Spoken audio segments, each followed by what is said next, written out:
waxaa si habsami loo soo gabagaboway shirweynihii labaad ee Soomaalida Koonfur Afrika oo sanadkii mar lagu qabto magaalooyinka dalkani iyadoo ka qayb galeen culimada caan ah sida Sheekh Mustafa Xaaji Ismaaciil Haruun, Sheekh Maxamed Cabdi Umul, Dr. Axmed Daahir Aweys, Sheekh Cali Wajiis iyo Sheekh Maxamuud Maxamed Shibil iyadoo shirkaasi ay ka faa'iideysteen kumanaan kuwa Soomaali ah oo ka yimid tuulooyinka dalka. mutamarkani oo ahaa kuwa isdaba joog ah oo lagu bixinaya cashiro kala duwan ayaa waxa uu ka dhacay magaalo kasta ay Soomaalidu u badan tahay sida uu sharxayo gudoomiyaha guddiga dacwada Islaamiga ee Albayaan ee gobolka Western Cape Sheekh Maxamuud Maxamed Cadar wuxuuna warka intaasi ku daray sheekha in dabayaaqada sanadkan ay ka badin doonaan martida ka soo qayb galaysa mutamarka maadaama la arkay baahida badan ee loo qabo diinta Islaamka iyo su'aalaha dadweynaha oo ahaa kuwa aad u badan.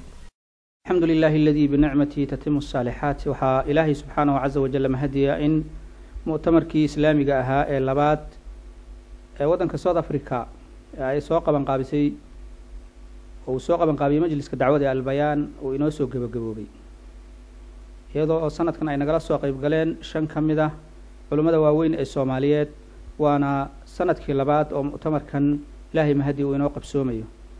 runtii sanadkan wuxuu kaga duwanaa sanadkii hore culimaduna way ka badnayd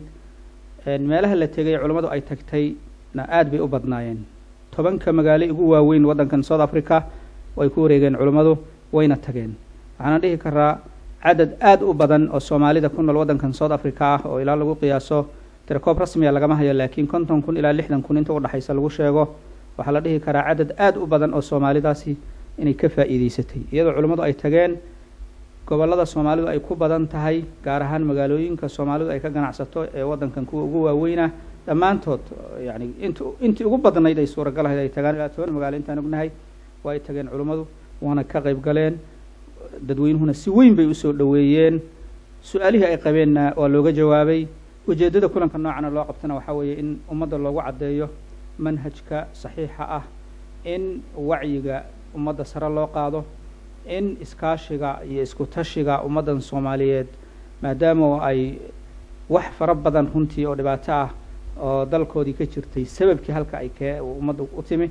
in ummadda kala firdhay la kulmiyo la jamciyo diinka islaamka saxiixa loo sharxo intaas hadafku ahaa wuuna fulay walillahi alhamdu dadkuna aad bay ugu mahadnaqeen. sanadka dambana waxaan rajaynaynaa in hawshu inta ka sii ballaarato biidnillahi ta'ala.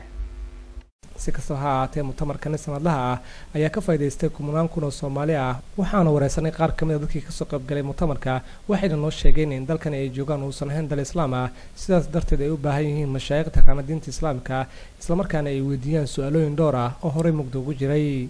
Maxamed Muuse Nuur, Universal TV, South Africa.